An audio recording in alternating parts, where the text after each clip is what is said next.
want your parents to say to you? What is it? What is it that you would ask your parents to tell you during exams? Not to have too much of expectations, is it? Okay. Not to put too much of pressure and give you that flexible time to study, is it? No? So because it's not really that all the time when you are with your book, you're studying, it could be daydream also.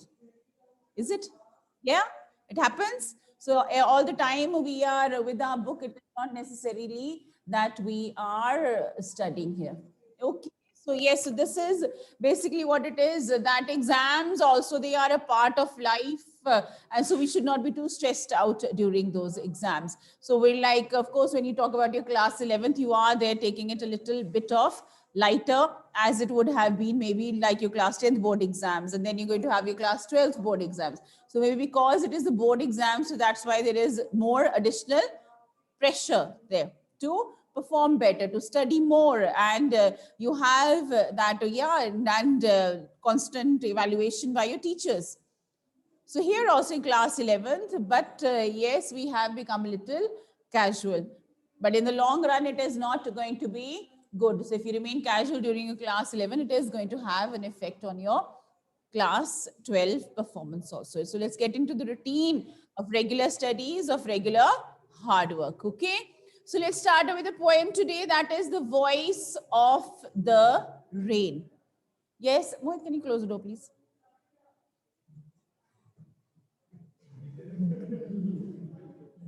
He's so dedicated, he can't even hear what I'm saying, isn't it? Right? Look at his level of dedication. Can I see a notebook or book, something? That's why even you haven't opened. And who art thou, said I to the soft falling shower, which, strange to tell, gave me an answer as here translated. Yes, the poet, he asks the rain a question. And he says that to my surprise, I got a reply. So why was the poet surprised? Was he expecting a reply? No. And what was the reaction when he got the reply? Surprised. Why do you think he got a reply from the rain? Because no one has asked the rain a question before. Is that why? Yes. So why is he so surprised when he got a reply? He's asked a question. Obviously, he will get an answer, but he was not expecting it. And yes, the poet is there. He's really wondering about the nature of rain. He's really wondering about the life cycle. So he's quite concerned about that and very sensitive, imaginative. And so he has imagined this answer, that if I had asked this question, or if I asked the rain this question, this is the kind of reply I am going to get. Now, in this poem, there is one very important literary device, that is personification. Who is speaking here in this poem? It's the rain. And when we give life to an inanimate thing, make it behave, give it human qualities, make it speak, talk about its life, what is it called? It is called personification. Right? Now, the first two lines over here, it is the poet who is speaking. Then the next line onwards, who is speaking? It is the rain. And the rain, what does it tell? The rain tells about its life. And the rain is wholly devoted towards the care of earth. Right? It seems that its whole life is there revolving around beautifying, giving life to earth. Right? And it's talking about its importance. And we are there, we enjoy the rain, we enjoy the rainy season, we get terrified when there are floods, we get worried when there are droughts. And so it is an important part of our life. But it is there. Yeah, you look at the farmers, how much they value the rain. Whether it's a flood or a drought, so it can create havoc in their life. So in our lives, because of the rain, the lack of it or too much of it, it does cause a lot of problem. But the rain gives life to everything on earth. It sustains life. It continues that life. Okay. I am the poem of earth, said the voice of the rain. I am poem of the earth. What does that mean? The rain compares itself to a poem. And what does a poem sound like? What is there about a poem that makes it so special? Rhyme, rhythm, music, and rain also. When it falls, there is sound, there's a rhythm to it. And once again, for those who are sensitive, for the rain falling, it is music to their ears, right? So yes, so there is the rain here adding the rhyme and rhythm. I am the poem of earth. What is the device here? The rain has compared itself to the poem. Is the use of word like and as over here? Is it a simile or is it a metaphor? It's a metaphor, right? So there is an element of personification. I am poem of earth. And the rain is speaking, the rain is replying. So there's personification, there's a metaphor. It talks about how it is the poem of the earth. Eternal I rise, impalpable out of the land and the bottomless sea. Eternal, what does eternal mean? Does the rain ever end? Does this rain cycle ever end? No, because where does it come from? It comes from the bottomless sea. The bottomless, what is it referring to? That it never ends. So the rain is also never going to end because it is going to come, rise as vapors from there. And yes, once again, go back there as the rain. So it's a cycle which is going to continue. And that is why it is eternal, infinite, right? Never ending that way. Upward to heaven. Yes, from the sea, where does it go to? It goes towards the heaven. And it is impalpable. We can't touch it, right? The vapors there rising out can't actually, touch that here. Upward to heaven, whence vaguely formed, altogether changed, and yet the same. So from the depths of the sea, the water, it rises as vapors. It changes its form, but its basic quality is the same. It's a different form of the water. So it rises in the form of the vapors, and yet the same. I descend to lave the draughts, atomies, dust layers of the globe. Descend means to come down, fall down. So where does it descend from? Where does it descend? From the heaven? It descends. And how does it fall? Does it change its form again? Yes, it changes its form again. What happens when it falls? How does it help the earth? How does the rain help the earth when it falls? Yes, it reduces or it washes away all the dirt. It washes away the draughts. It cleans the whole atmosphere. Everything on the earth becomes purer, better, clearer. So that is, the rain is very, very important for the survival, for the existence of all kinds of life. What's drought here? I lave the droughts. I wash away the droughts. The droughts end when I fall. Drought is less rainfall. Atomies. What are the atomies? Small. You all know that? Yes. Atoms, atomies, right? The smallest particles, and the dust layers. All the minutest particles of dust which are there suspended, they get washed away by the rain. So it makes it very clearer, purer, beautiful. And all that in them without me were seeds only latent, unborn. Without me, the seeds, would they germinate?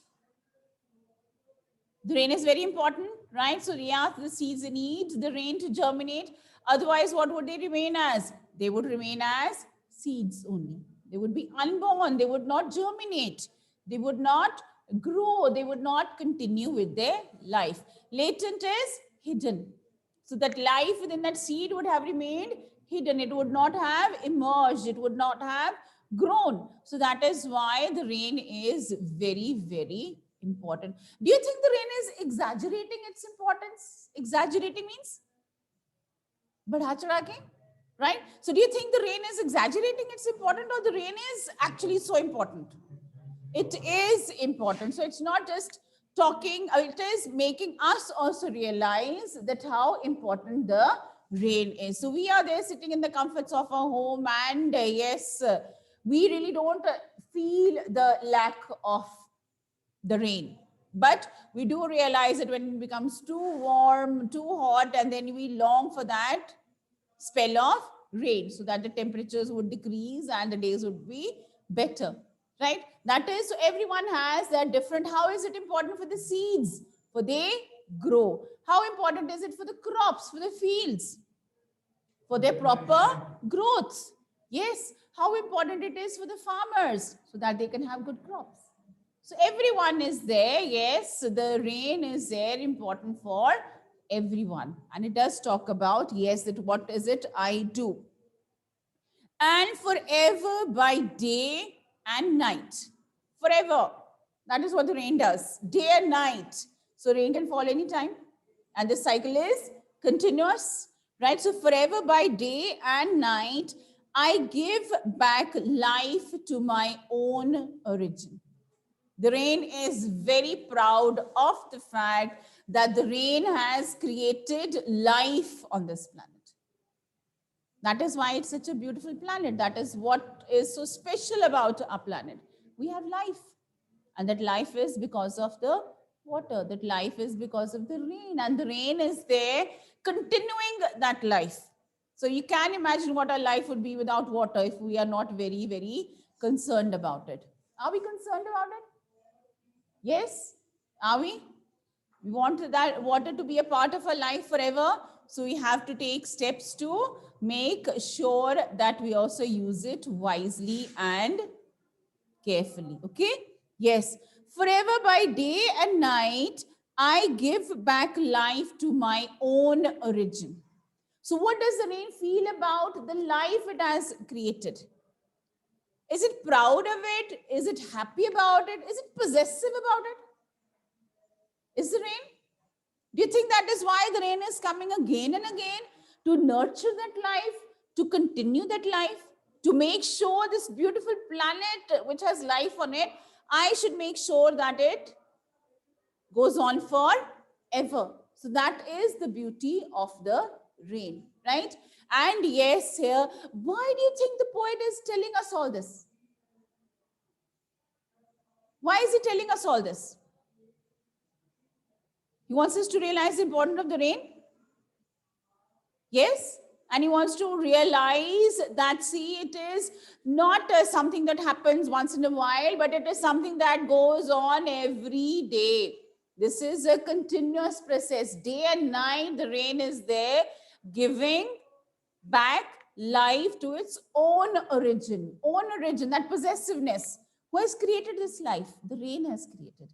And the rain thinks it's my responsibility. I have to sustain that life. So that endless cycle. Okay? Yes. And make pure and beautify it. So what does it do? I give back life to my own origin and make pure and beautify it. I give life here to the life I've created. I sustain it, I perpetuate it, I let it continue, and I make this world so pure and beautiful. How does the rain make everything so pure? How does it make everything so pure? Yes? Yes, it washes away the dust, right? All the dust that is there and all the particles, it just washes down the atmosphere, becoming so clean. How does it beautify it? How does it beautify it? So when it becomes clean, it becomes beautiful? Yes? How does it beautify it? Jatin, wake up. How does it beautify? Yes, over here. Bhavneet? Akriti? We're listening? How does it beautify it?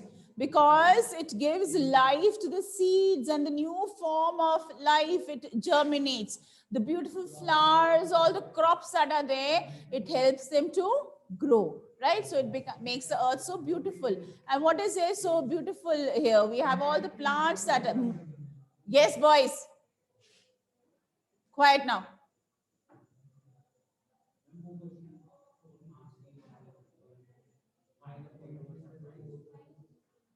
I'll discuss that also.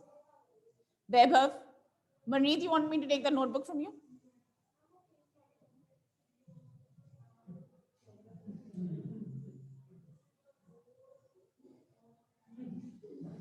And make pure and beautify. So that is what the rain does. Now, for song issuing from its birthplace after fulfillment, wandering, wrecked or unwrecked, duly with love returns.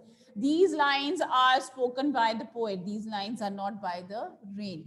So what has the rain been compared to? What does the poet compare the rain to? Music. And wrecked or unwrecked, duly with love returns, changed or unchanged form. With love it returns. So the rain, whether it comes, the forms that it changes, right, from the water to the vapor, and then the precipitation that takes place, in all the forms it has an important place. It is very, very important for sustaining life, right? And here, what has the comparison been made with? Music. Music, as it travels far and wide, so many changes happen to it, right? So the music there, but of course, in every form, it is welcomed, it is accepted, right? So here the comparison has been made with music, that the rain has been compared with music, both of them traveling far and wide, and all the changes there, adding to its beauty, making it even better, and of course, a welcome change. So the rain here also, with all the different forms it changes, and it is still very, very important for the continuation of life. Now the question was, yes, absolutely, Akriti, it does refreshes the drought-filled land. Absolutely correct. And yes, here the question was that why was the poet surprised? Because he was not expecting an answer. And poets, they are not like you and me, they're very sensitive towards all these little things. And because he was writing about the rain, and he wanted everyone to know how beautiful and how important the rain is in our lives, right? So he in fact got that answer which he was seeking for, right? So he talks about the importance of the rain, and he talks about, yes, that the rain telling about, it's not just, like a part of the change, the weather, that, but it is an important part which helps in the continuation of life. So we've never thought of it that way, that how important the rain is. The rain is here, right? The rain is it telling about its importance. I am the poem of earth. I am something so beautiful, so rhythmic, so melodious. And that is wherein the beauty of the rain lies. Okay? And it's compared to songs. It's been compared to music, how they travel far and wide, but the basic essence, it is still the same. The changes might happen, but yes, and they travel far and wide. You can say spreading that beauty, spreading that happiness, and spreading that change. Clear? Who's the poet? Who's the poet of Voice of the Rain? Walt Whitman. Okay, right? So please here this time, again, a reminder for you all, poetry and landscape of the soul is going to be tested. Okay.